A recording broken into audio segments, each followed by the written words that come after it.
parliament membership is now under a cloud. The Congress leader's fate could be decided by the Speaker of the Lok Sabha. This on a day when he was convicted for criminal defamation, sentenced to 2 years jail, given 30 days to file an appeal. The Congress leader is considering all legal options, we are told. Sources say Rahul Gandhi will challenge the conviction that was given by a court in Surat. Sources say if Rahul Gandhi is disqualified, the Congress could also go up to the Supreme Court to seek redressal. So the big story coming in, Rahul Gandhi has just met his lawyers a short while ago. They've been in conversation with Congress President Mallikarjun Kharge to decide on their next move. Will Rahul Gandhi now appeal against his conviction? 2-year sentence, given 30 days suspended sentence, and he then has these 30 days to file an appeal. What happens next? Dr. Abhishek Manu Singhvi, newsmaker right at the top.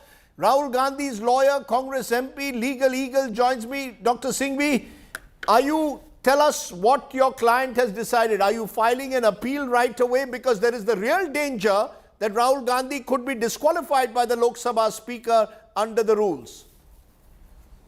Rajdeep, much as I would like to be candid with you, I think you know very well about legal professional privilege. I don't disclose or talk about what me and people whom I advise are discussing, but let me be very clear. The law provides for a disqualification unless there is a stay of conviction. But you should know, and your viewers should know, there is of course a stay of sentence for 30 years, which means there is no arrest for 30 days, and bail, etc. after that. But the issue of stay of conviction, it's very interesting, Rajdeep. In this case, a statement in 2019 in Kolar, Karnataka, is taken up by a complainant who is not himself named by Rahul Gandhi. In a criminal defamation, it should be you who explains how you are individually defamed. The statement which is held to be objectionable does not name this person, who is a complainant from Surat. Number two, a Surat complainant starts a proceeding under a law. I don't want to sound technical in our channel. Law has been amended specifically that when you file something in an area where the offending action has not occurred, it is obligatory on the magistrate to first satisfy himself at the preliminary threshold stage whether he has jurisdiction. And he must call for a report. He must inquire whether this is relating to his area. That, despite having been raised in the arguments, was not decided by the order which is passed today. Number three, the magistrate proceeds to pass an order of maximum sentence. 2 years is the maximum on a first-time offender. In fact, even the Probation of Offenders Act says that, first-time person, you will not put the maximum sentence. He hears the sentencing process today for less than 15 minutes and proceeds to give the maximum sentence. There is also, Rajdeep, no evidence of malice. Rahul Gandhi was giving a speech in Kolar, Karnataka.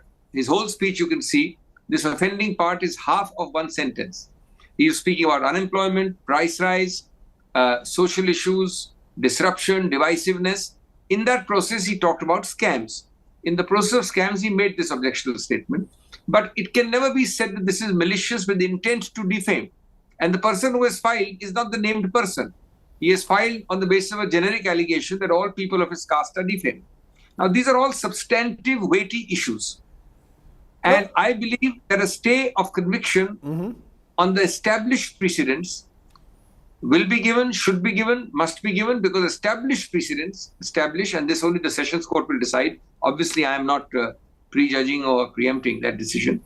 In all cases. But you're saying you will therefore prima facie, you're telling me, you're challenging it on the merits, on substantive grounds, and you will go to the Session Court as soon as possible to at least bring a stay on conviction, because in the absence of a stay, as you yourself admit, Rahul Gandhi is vulnerable to disqualification as an MP. Am I correct? I have no doubt that not only is he vulnerable, but given the past conduct, which I unfortunately would have to call petty, he is likely to be disqualified. I think to assume that he will not be is being very optimistic. And you have to proceed on the basis that they will not even wait for him to go and have a chance to get a stay of his conviction, which is normally always done, should be done. It should be part of good governance. But I can't rely on that. And given the past conduct of this government, especially Rahul Gandhi, I think it is wrong to assume that. However, if the conviction is stayed, the very basis of a disqualification vanishes. The underlying basis, the underlying substratum of disqualification is only conviction. So and will you- therefore, Will you go to the Sessions Court, or do you intend going to a higher court? No, you can only go to the Sessions Court. It's not a question of my intention. It is a specific provision allowing you to appeal there, and then through that channel, through the High Court, etc. Let's get this very clear, though, Dr. Singhvi. While you are questioning the merits of the judgment arrived at by the lower court, the fact is criminal defamation is on our statute books. The fact is 2 years is the maximum punishment that it exists on record. Therefore, the court could well have, the court did argue that we have gone strictly by the law. We believe that there has been defamation of a community. The use of the words were such that a community was being defamed, and therefore they've given the 2-year maximum sentence. You're challenging it on substantive grounds, but the fact is they will claim they've gone by the statute books. The BJP is already claiming that this is a sign of a clear message that you cannot make reckless statements in public life. You should ask, as a very senior journalist, Rajdeep, the BJP, in how many cases where statements which are reprehensible, divisive, communal, hatred spreading, etc., has any court given a first-time offender belonging to the BJP 2 years, which is the maximum punishment? There will be no answer to that question, I can assure you. Not a single case. Number two, in 99% of those hate-spreading speeches, there is not even a prosecution, leave aside a conviction. Number three, did you know that the complaint filed in 2019 was stayed by the same complainant by going to the High Court? Very strange. A complainant stays his own proceedings by going to the High Court. The stay continues to pend when the magistrate before whom the complaint was filed is transferred or changed. The complainant goes to the High Court and withdraws his complaint, withdraws his challenge in the High Court. The High Court allows that withdrawal and the matter comes back before a new magistrate, and you have this judgment. These are all matters which will be taken up in appeal. I'm only giving you a sketch of the grounds. How many cases has a first-time offender been given 2 years? How many cases has a Kolar Karnataka speech without a 202 inquiry about jurisdiction led to a magistrate issuing summons in Surat? BJP will have no answer to this. You see, and see one more thing, Rajdeep. Outside of Parliament, Rahul Gandhi goes abroad to speak. The whole country goes up in flames that he can't be allowed to speak inside Parliament unless he apologizes. Inside Parliament, he speaks in a speech where the Prime Minister spoke, and he's sent to the Privileges Committee. Then cases are filed all across the country. What is this happening? This is a complete throttling, strangulation of his right of free speech. Just two questions. Is there a possibility of Rahul Gandhi saying, look, I believe, as you seem to suggest, I'm a victim of the law. I'm going to give myself to be arrested. I believe that I've done no wrong. I'm ready to court arrest. Number one, Rahul Gandhi has done no wrong. He believes he has done no wrong, and he will certainly say that first sentence that you are saying. Number two, the question of arrest doesn't arise. The magistrate court itself has given a stay of has suspended the sentence on its own. For 30 days. Yeah, so there's no issue of arrest. Now the question is about conviction stay. And normally a fair time should be given to any person who suffers a potential disqualification to exhaust the remedies he has in law. But as I said, I would be very, very optimistic and possibly unreal to expect that kind of fair play from this government and its minions. And therefore, I think you can expect a disqualification post-haste. But even if there is a disqualification, correct me if I'm wrong, as we saw in previous cases, including Azam Khan's case and a case of a Lakshadweep MP, you can go to a high court to ask for your rights to be exhausted till the disqualification is executed. Am I correct? You're absolutely right. But take the case of Lakshadweep, where I am appearing myself for the concerned person in the Supreme Court. I will, of course, not talk of the merits, but just consider what happens actually. As they say, the process is the punishment. It's all very easy to say the law will take its own course. The Lakshadweep MP, by the way, was charged with murder, a much more heinous crime. He was convicted of murder. He got a stay from the Kerala High Court. Post haste, in that process of getting a stay, they not only disqualified him, but were moving to have a by-election in Lakshadweep. He ultimately, that by-election was, good sense prevailed and the election commission stopped the by-election. Okay. But till today, he has not been reinstated in terms of being able to attend parliament, despite being an MP from Lakshadweep, on the ground that the appeal of the complainant is pending in the Supreme Court. Now, that's a sub judice matter. I'm very careful before opining on sub judice matters. I'm appearing for him. But the net result is that though there is no by-election, he's effectively not entering and attending parliament. Okay. And to me, the stay by the speaker, and let me tell you that news reports suggest that the election commission has rightly suggested that he should be allowed to attend parliament till such time as the High Court stay is operating in his favor. But unfortunately, that has not happened yet. Let me ask you one last time. Tomorrow morning, will you be going to? Can you go as early as tomorrow morning, seeking at least a stay on the conviction that you will try and go as early as tomorrow? The Sessions Court will be moved promptly. It will be moved soon. Certainly, I don't think tomorrow. This is not the way to make a ham-handed approach. This is a 170-page judgment in Gujarati. Even the translations are not available. It has to be analyzed. Lawyers have to apply their mind. They have to file. But yes, legal recourse will be done as it should be done. Okay. Let me leave it there, Dr. Singhvi. You've just come and given us the big breaking news. Importantly, you're saying that you do apprehend that your client could be disqualified given past practice of the government of the day. Appreciate your joining us. Abhishek Manu Singhvi, appearing there, of course, as a Congress MP, but also someone who's advising Rahul Gandhi. We've heard from the Congress. Let's go to the legal eagle now of the BJP. Its Rajya Sabha nominated MP Mahesh Jethmalani joins me. Mr. Jethmalani, appreciate your joining us. How do you see this 2-year sentence being given to Rahul Gandhi for criminal defamation? Do you see it as excessive as some are suggesting, or do you believe Rahul Gandhi has much to answer for?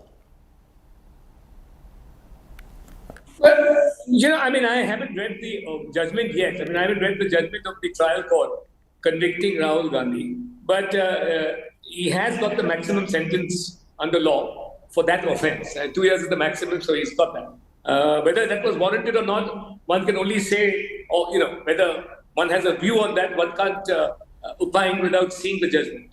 But in your sense, criminal defamation per se, do you believe it's the kind of law that should be there in the statute books? In many parts of the world, it's being struck off. For Rahul Gandhi, should he be facing the law as it stands in your view? Or do you believe criminal defamation per se is bad in law? Well, he's violated the law as it stands. So he has to face the violation unless he gets it set aside by the appellate court. But formally, I was of the view that we don't need a criminal defamation law. Subramanian Swamy took it all the way to the Supreme Court and he didn't succeed. The criminal defamation law is very much on the statute books as of now, notwithstanding that people are calling it a colonial law. But it is on the statute been upheld by the Supreme Court. Its constitutionality has been upheld by the Supreme Court. So that now it's only the legislature that can, remove Section 499 and 500. But because from it, Mr. Jethmalani, flows the big questions. Should Rahul Gandhi be disqualified as a member of parliament? Technically, the Lily Thomas case of 2013 in the Supreme Court, he can face disqualification the moment he is convicted for up to 2 years as he has been. In your own view, for a case like criminal defamation, should the speaker move to disqualify a member of parliament? Is this a fit case for disqualification? Well, this thing about one law for parliamentarians and one law for the others somehow doesn't resonate with me, Rajdeep. If there's a law, then it should apply equally to everybody, right? I'm not saying that I agree with criminal defamation, right? But it has been challenged, as I said, and it's been upheld. Now, if that's, then we are all bound, we are all, duty bound to obey the law and see that we don't fall foul of it, otherwise we face the consequences. Rahul Gandhi seems to have, the problem with Rahul Gandhi is that he does this once too often. So, nobody's going to empathize with them. You make all kinds of statements every time, and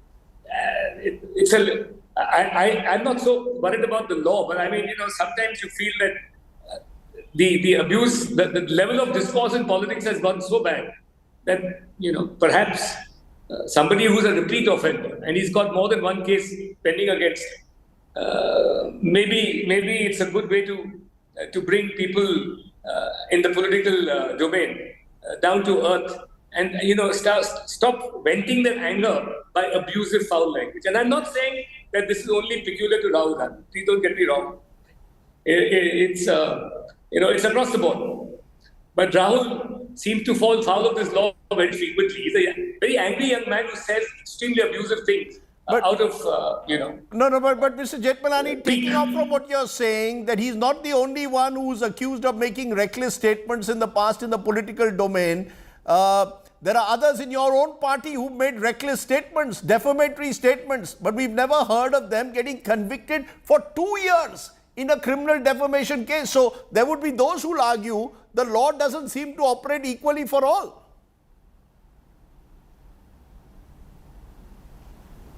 Well, it all depends how diligent a complaint is.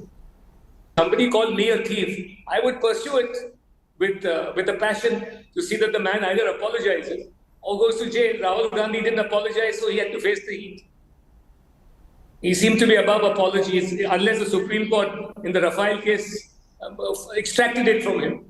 But They made him apologize. But you almost seem to be suggesting, therefore, Mr. Jethmalani, that Rahul Gandhi must pay the price and get disqualified for criminal defamation. I repeat that there are many politicians, including in your own party, who then should also be facing the heat of defaming their political rivals. See, Rajdeep, the problem is in situations like this, when one political leader faces the legal heat, right? The whole debate gets skewed. The point is, he's fallen foul of a law that is valid at the moment, constitutionally valid, right? Nobody can. He has a remedy. It's very simple. He has a remedy. Whether other people may fall foul of it, etc., how does it matter? They may. So far, they haven't, because nobody is prosecuting the case with diligence, right? So this guy, the fellow who filed the case against Rahul Gandhi, has been at it since 2019. The statement for which he's got his conviction today was during the election of 2019, where he said something very absurd, like all Modis are thieves or all thieves are Modis, something like that. Right? Now, that's the most impolitic and ridiculous statement. I mean, you brand an entire class, in this case, a class of people bearing the surname Modi. Every one of them will feel aggrieved. So look at, I mean, you're framing the question wrongly. No. Does that behove a person who claims to be the Prime Minister? But Mr. Mr. Jethmalani, I repeat, you've seen in the past various leaders, including Prime Minister Modi when he was Chief Minister of Gujarat, 2002, Hum Panch, Hamare 25, a reference many believe that was clearly to Muslims. We've seen Gali Gali Mein Shor Hai, Rajiv Gandhi Chor Hai during Bofors. Politicians use harsh language against their political rivals. In that context, does Rahul Gandhi's crime constitute 2 years? Or is it simply opening the floodgates? Others have gotten away in the past. Now Rahul Gandhi must face the music. No, there were no prosecutions in the other case. Where were the prosecutions? I don't remember anybody saying anything about any prosecutions, right? I never read any prosecutions against the Prime Minister. Nobody prosecuted him for defamation for anything he said. On the contrary, they took it to a different level. They tried to implicate him something we now found he was totally innocent of. They tried to implicate him in fomenting the Gujarat riots. So, this is now the constitutionally valid law. There's no point putting on a higher pedestal or putting it or using whataboutery. All right. The fact is, the level of political discourse has come down a lot. And that's unfortunate. 2 judges of the Supreme Court have remarked upon it, that the level of political discourse needs to significantly improve. So maybe this is a wake-up call. Maybe Rahul Gandhi is the scapegoat for this wake-up call now, that people will be more careful. And Rahul Gandhi himself. And Rahul Gandhi is not the best example, because he has done it repeatedly. He has 3 cases pending against him, Rajdeep, don't forget, for defamation.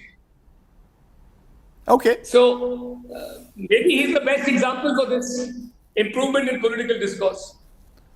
Okay.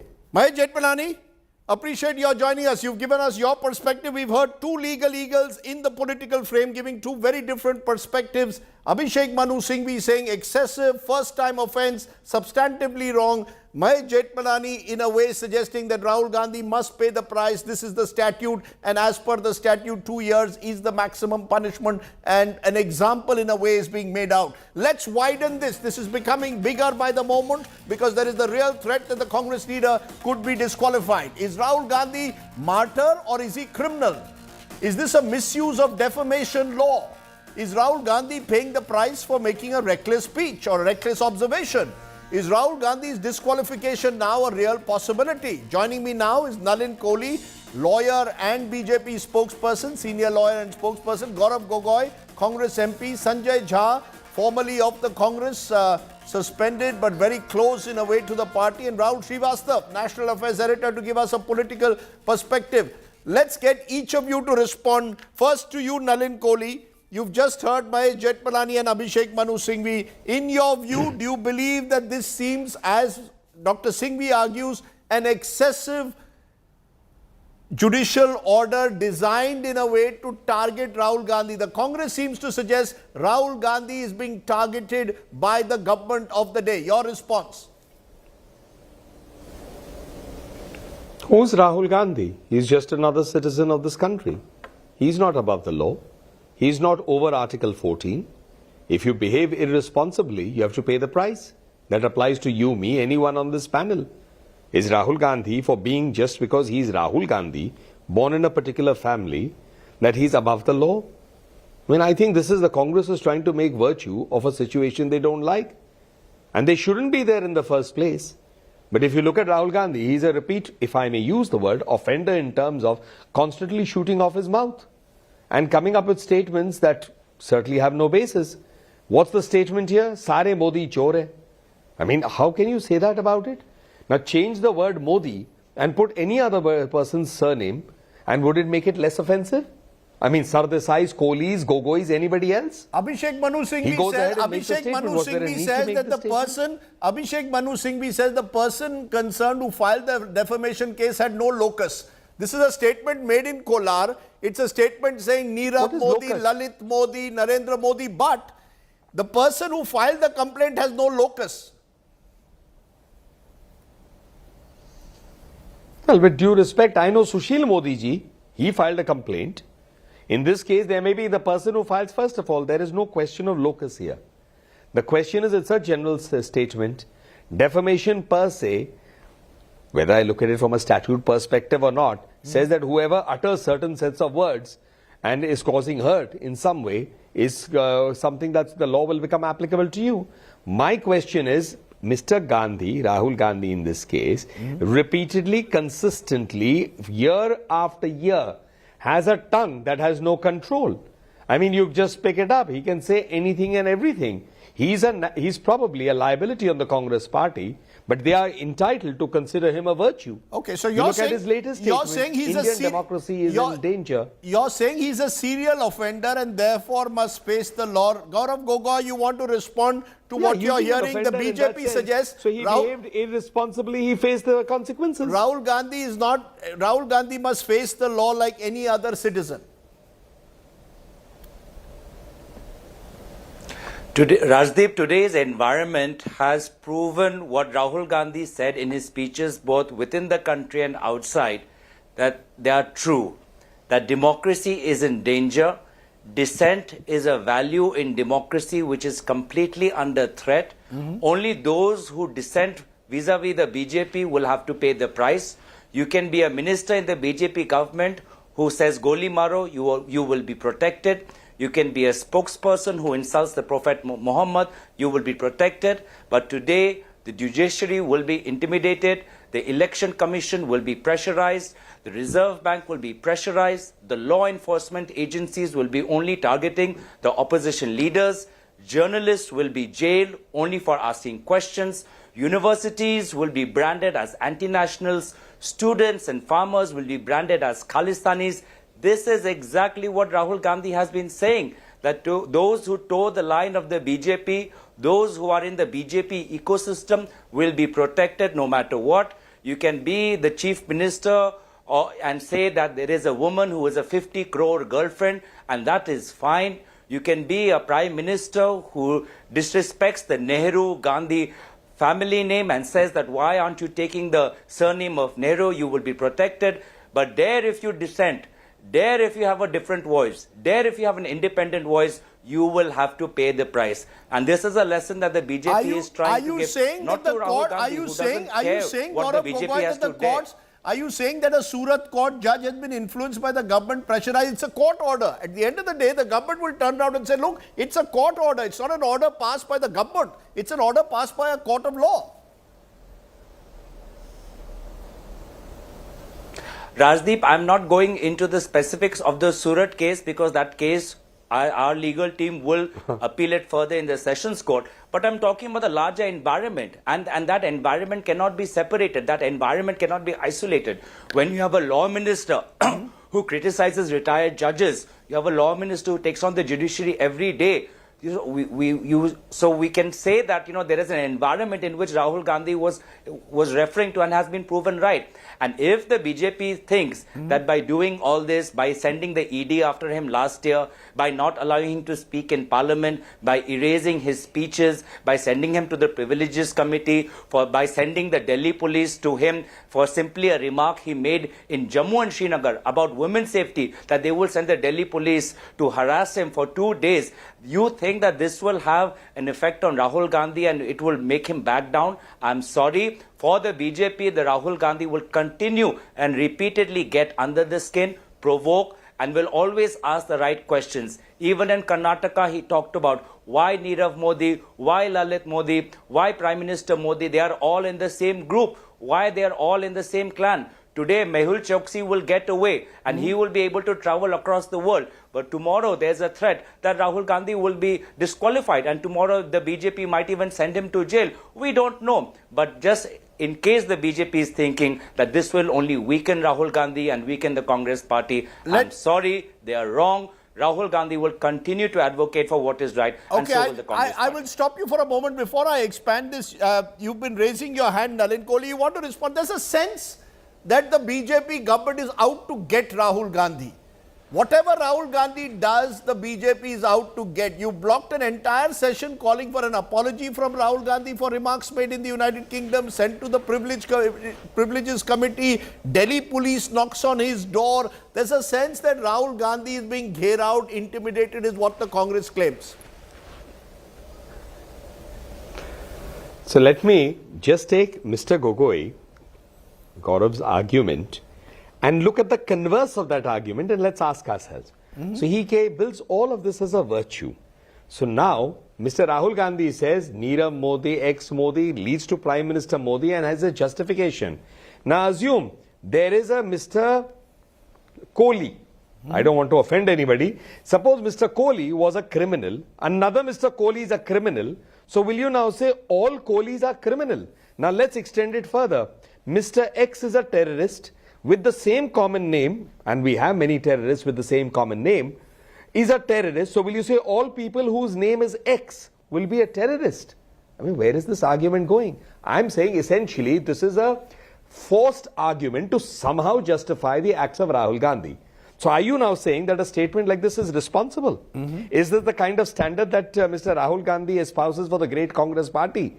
Till yesterday, are Mr. you saying Gandhi statements would be arguing I hate to bring a whataboutery, Mr. Kohli. Do you believe statements like Ali Bajrang Bali? Do you believe, sir, that statements in the past made like Ali Bajrang Bali, hum paanch, hamare 25, 50 crore girlfriend are justified? I've not heard your question. I'm trying to... hold on, Rajdeep. 1 minute, Rajdeep. Don't get so excited. 1 minute. Let me finish my argument. Sir. Because I'm responding to Mr. Gogoi. When you want to ask your next question, do it after that. I'll happily answer it. But then, I just want the indulgence you have given to him. Yes. No more, no less, nothing more. So I'm giving you a counter argument. So here is Mr. Rahul Gandhi who comes up with statement after statement. So if Delhi police wants to get the details of his statement, women were harassed, women were raped. That means you want to protect rapists, or you made a false statement. If Jammu Kashmir police came, they would have said jurisdiction. That, oh my God, you want him now to go to Jammu and give an answer to that. I mean, you are forcing an argument, the Congress party, because they have a leader who has no control on his tongue. I mean, that's the bottom line. What is Mr. Rahul Gandhi's claim to fame? Okay, let's discuss that. Do we know what job, what education, what are his personal achievements? He was born in the Nehru Gandhi family. It is the Nehru Gandhi family. Are they running away with the surname of Nehru? That you say that if you are going to say that it's Nehru, it will be... What argument is the Congress party building? His claim to fame is he was born in a family. That's it. Show me something else. Show the world something else.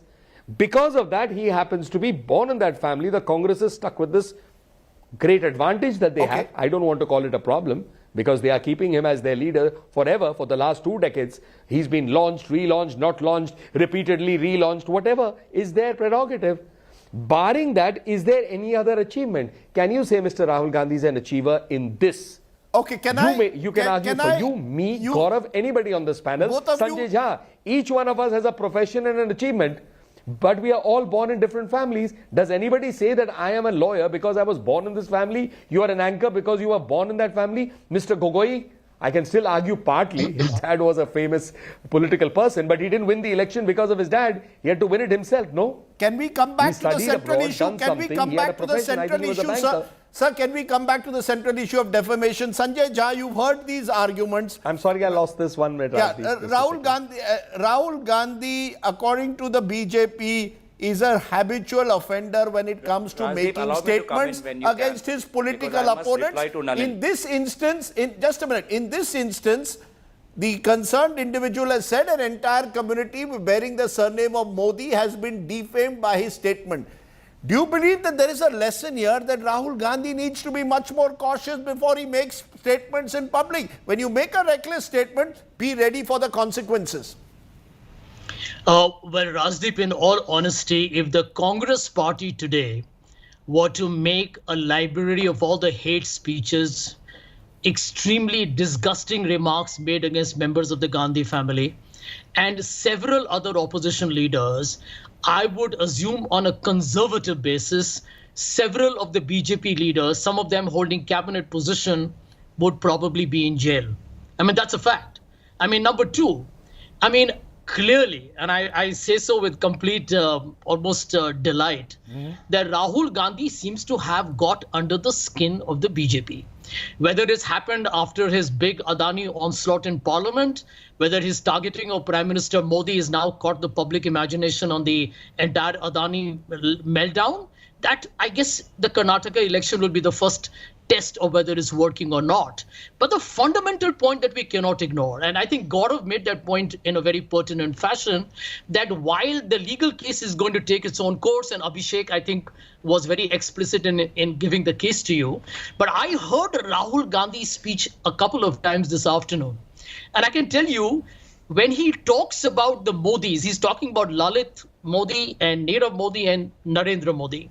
His statement at no point, in my opinion, and I'm sure Abhishek will argue it out in the court differently, is maligning a community at large, the way the BJP is interpreting that. So I'm clearly seeing here at the moment that the BJP is gloating because it just tends to always twist a statement and take it to its own political dimension. Right now, it is a court order, so I'm no one to really make any kind of comment as to where it will go. You're saying Rahul Gandhi is getting under the skin of the BJP, and what is happening, you believe, is a reflection of that. Rahul Srivastav, all of this is taking place in the last few weeks. We've seen from the demand for an apology for Rahul Gandhi, what he said in the United Kingdom, an entire session of parliament being blocked. Is this being seen as a distraction, a deflection, that the government doesn't want to face up to the Adani issue? Or is it being seen that the government believes that by consistently targeting Rahul Gandhi, they will make the elections into 2024, Rahul versus Modi, advantage BJP, this obsessive targeting of Rahul Gandhi? Is there a political strategy involved here? Rajdeep, politics does not exist in black and white. It exists in more than 50 shades of grey.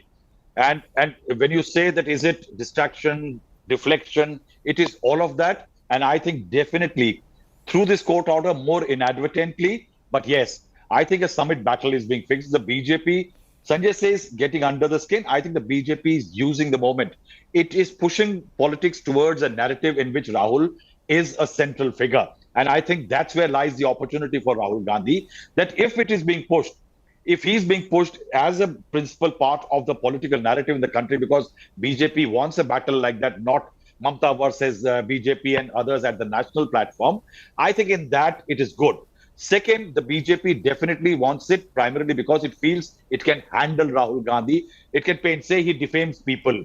He speaks abroad in a manner which is defamatory to the nation.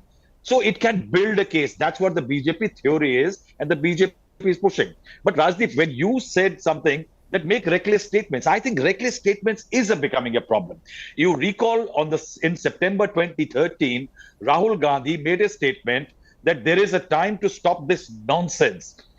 At that time, Rahul Gandhi was distancing from that ordinance, which was being brought in for Lalu Prasad Yadav at that time. Manmohan Singh was in the US at that time, just barely 2 days before Barack Obama meeting. And Manmohan Singh had to write from there and issue a statement that I'm coming back. The cabinet had considered it. The cabinet will consider whatever has happened. Few days later, there was a core group committee and everything. Rahul Gandhi went and met Prime Minister, and the ordinance was withdrawn. Now, if that ordinance was in place at that time, Rahul Gandhi wouldn't be where he is today. It was a reckless statement. It did not help Lalu Prasad Yadav. It did not help Manmohan Singh. It did not help Rahul Gandhi. Now, from there, lot of statements, the court statement against the Rafale order, that was not called for. I think that kind of nuancing we have been discussing, I think Rahul Gandhi needs to bring in. Maybe, perhaps get rid of all these guys who are writing the smart line. One more point, Rajdeep. Very stellar example that Rahul Gandhi doesn't need to look very far. 2006, Sonia Gandhi, facing office for profit, resigned. India Today cover at that time had said, martyr move. And I think that's what Rahul Gandhi needs to do. He can realize, yes, if he resigns, there will be he can become... You're saying Rahul Gandhi could resign before disqualification. You're saying even before facing disqualification, he could potentially resign to face an element of martyrdom. Am I correct? Yes, I'm saying that he can, but there is a problem.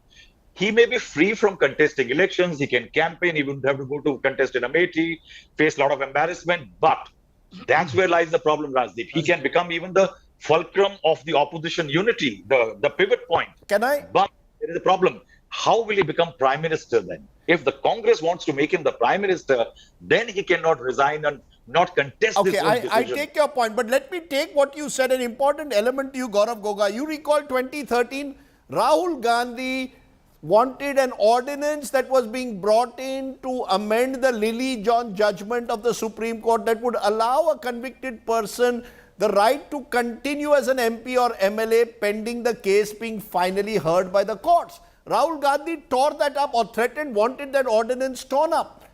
Now that ordinance has returned to haunt him. Somewhere is there an immaturity, a recklessness of Rahul Gandhi, this desire that I will fight the RSS, I will take on the Modis of the world, which has come back to haunt him. Rajdeep, there's a very careful effort to mischaracterize Rahul Gandhi, and that has been there since day one, and that continues. Even today, every statement of his is twisted and distorted. Bharat Joro became Bharat Toro for the BJP. The fact that abroad he said that democracy is under threat, but it's an internal problem of India was again twisted as if to ask for external intervention. And even now to say that Nirav Modi, Lalit Modi, Pradhan Mantri Modi, ye sab ek hai, desh ka dhan loot rahe hain, that is also being twisted and distorted. Similarly, when it comes to the ordinance that you referred to, I don't think Rahul Gandhi ever regrets sticking to his stand, because that was his stand and that is his stand today as well. He's not going to say sorry. If the law wants to take, if the law has to take its consequences, he's ready to face all the consequences. He's ready to be disqualified. Please do not for a moment You're think that saying he's ready Rahul to Gandhi be is disqualified. thinking, he's not going to apologize. He is ready. He is ready to go. Rajdeep. He is ready to go to jail if the BJP wants to send him. But he will never compromise on his values. He will never compromise with the BJP and say sorry for something that he believes in. That Nirav Modi, Lalit Modi, Mehul Choksi, all of them left and escaped the country and are still getting protection under the BJP. If today is anybody's under threat, anybody's values are under threat, that is of the opposition. This is not only Rahul Gandhi in isolation. This is happening to every Indian who is opposing, who stands in opposition to this Prime Minister. That is what is happening. They are harassed, intimidated, sent to jail. Their statements are distorted. Okay, Gaurav Gogoi, you made the point. You're saying this is part of a campaign of intimidation. You're smiling, Nalin Kohli, but the fact is that there will be those who will say that this government now is being dictatorial. It's targeting every political opponent using Sam, Dam, Danda, Bhed. If the BJP leaders resort to hate speech, nothing happens to them. Rahul Gandhi uses words like Nirav Modi, Lalit Modi, and yes, Narendra Modi. He is seen to have defamed an entire community. How do you respond? Is this BJP using Sam, Dam, Danda, Bhed politics? I will.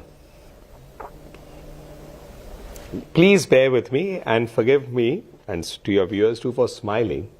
But there were a few humorous things and I'd like to say so. Let's start with your question. So when every day I'm in court, as is Dr. Singhvi, we bump into each other regularly. There are cases he wins or loses. There are cases I win or lose. Now, by what you are saying is that the court in Surat is influenced by Sam, Dam, Dand, Bhed. And in another interview today after Rahul Gandhi's conviction, one of the stalwarts of the Congress party says, we have faith in the judiciary. Make up your mind. Where do you stand? You can't have an argument in today's information age that is polar opposite to what somebody else in your party is saying exactly 3 hours later. It doesn't work like that. That's hypocrisy, duplicity, or pardon the language, stupidity. Now let's go to the next point.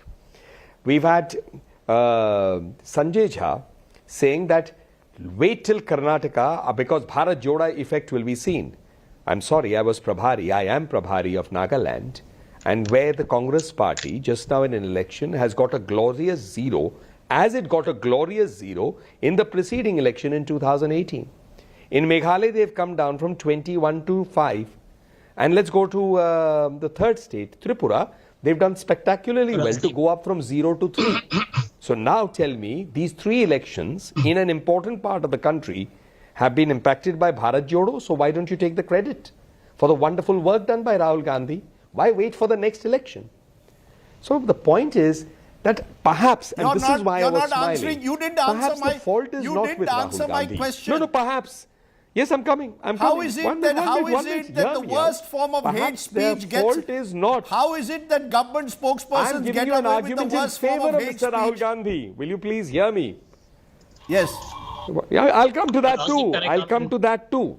But I think perhaps for a minute we should pause, and I'm making an argument in favor of Mr. Rahul Gandhi. Perhaps the problem is not with Mr. Rahul Gandhi, who keeps doing these goof-ups and whatever on a daily basis. Perhaps the problem is that there is a whole eco-structure in the Congress, outside the Congress, that needs to be there to defend Rahul Gandhi. Because, you know, after all, how could Sanjay sit and debate this out? Gaurav built this whole virtuous argument if you didn't have Rahul Gandhi. So I think perhaps that's an equal many believe that the BJP needs Rahul Gandhi as much as the Congress does. You also need Rahul Gandhi to obsessively focus on it so you can deflect attention from Adani's and the other issues. But Sanjay Jha has been patiently waiting. I'll answer your question so that you don't say I'm running away from it. Are you obsessed about Rahul Gandhi, Mr. Kohli? I'll come back to it later. The BJP is obsessed about Rahul Gandhi as much as you accuse the Congress of being obsessed with it. But yes, Sanjay Jha, you've been raising your finger. A quick final comment. Yeah. Let us say, let me put it honestly. Nalin, just give me Rahul Gandhi is an automatic opportunity creating political machine. Okay. He creates an opportunity every moment. Okay, you made your point. The BJP in cricket parlance is waiting for Can I get their audio down? Sanjay Jha has been waiting. Yes, Mr. Jha, quickly. Yeah. Rajdeep, first and foremost, Number one, I think the Congress party is making no inherent contradiction in saying that they have a faith in the judicial process, because the experience over the last couple of years tell you that until the Supreme Court comes into play or the higher courts come into play, there have been a lot of controversial judgments. So I think that is pretty much par for the course. Yes. The second point, there has been a complete death of the civil society infrastructure in our country. What you're witnessing, don't treat this incident of this criminal defamation in isolation. There is a clear orchestrated campaign of political vendetta and vilification, which is on in a brazen way. And the third point, very easy for the BJP to say that we need Rahul Gandhi, but politics is fluid, Rahul. I think Rahul Gandhi of today is very different from the Rahul Gandhi of 3 years ago or even yesterday. I think his brand is resurrected and the BJP sees him as a clear, formidable threat. Okay, we'll leave it there. Is Rahul Gandhi therefore seen as a formidable threat to the BJP, as a kind of martyr that he might emerge out of this? Or is he simply seen as someone who today has committed one self-goal after the other, as the BJP claims? We'll wait and see how it all plays out. I appreciate all my guests joining me on our big talking point tonight. The debate over Rahul Gandhi just never seems to go away. Let's take a break at this point. On the other side, we'll bring you a good news story. You're watching the news today. News without the noise.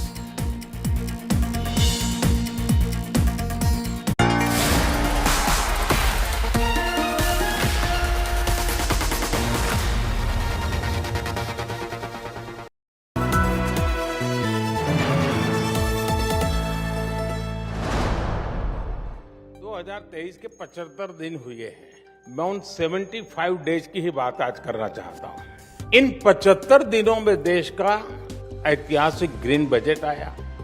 इन 75 दिनों में कर्नाटका के शिवमोगा में airport का लोकार्पण हुआ। इन 75 दिनों में मुंबई में मेट्रो रेल का अगला फेज शुरू हुआ। इन 75 दिनों में देश में दुनिया का सबसे लंबा रिवर क्रूज चला। बेंगलुरु मैसूरू एक्सप्रेस वे शुरू हुआ। इन 75 दिनों में यूपी उत्तराखंड में रेल नेटवर्क के 100% इलेक्ट्रिफिकेशन का काम पूरा हुआ। अब से कुछ घंटे पहले ही भारत बांग्लादेश गैस पाइपलाइन का लोकार्पण हुआ। ये 75 दिनों की ही इतनी लंबी लिस्ट है कि समय कम पड़ जाएगा। और मैं 75 दिन की कुछ बातें इसलिए दिखा रहा हूं कि यही इंडिया मूवमेंट का ही तो रिफ्लेक्शन है।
Welcome back. Let's turn and end the show tonight with a good news today story. A story away from the world of politics. A story of a Vadodara girl who's become an inspiration to all. Muskan Sheikh lost her right arm in a tragic accident when she was in 8th standard. But she didn't lose hope, and today, after fighting all the challenges thrown her way, is ready to become a doctor.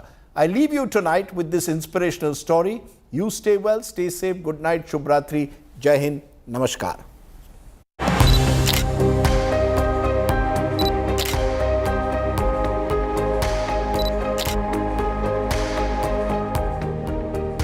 जब जब 8th standard में थी तब हम लोग school से picnic से वापस आ रहे थे, तब मेरा राइट हैंड एक्सीडेंट में कट गया था। उस वक्त मैं राइटी थी, लेकिन फिर मैंने अपने लेफ्ट हैंड से लिखना शुरू किया और उसके बाद मैंने 10th और 12th में अच्छे स्कोर किया, अच्छा और टॉप किया। Muskan Sheikh of Vadodara lost her right arm in an unfortunate accident 9 years ago. Today, she has overcome innumerable obstacles and is set to become a doctor. Muskan was studying in 8th standard when the accident took place. Just 4 days after the accident, she started practicing writing with her left hand and continued her studies with determination. She scored 94% in class 10 and 81% in class 12. After scoring good marks in NEET, she topped in physically handicapped quota in Gujarat. But her physical disability nearly robbed Muskan of a chance to get MBBS admission.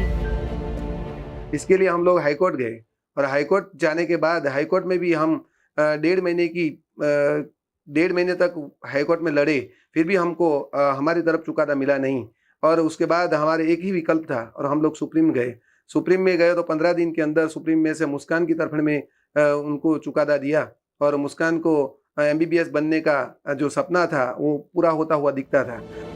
All through this tense period, Muskan says her parents stood by her.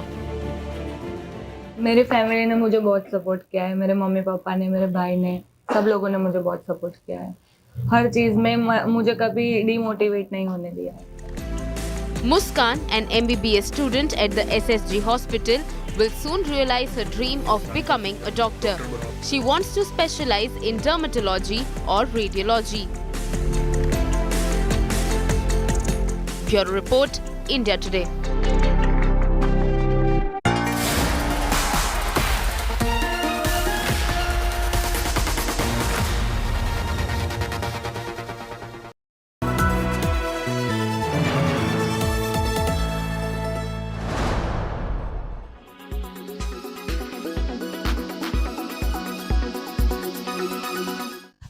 So tough questions being asked about Punjab police. I mean, where is the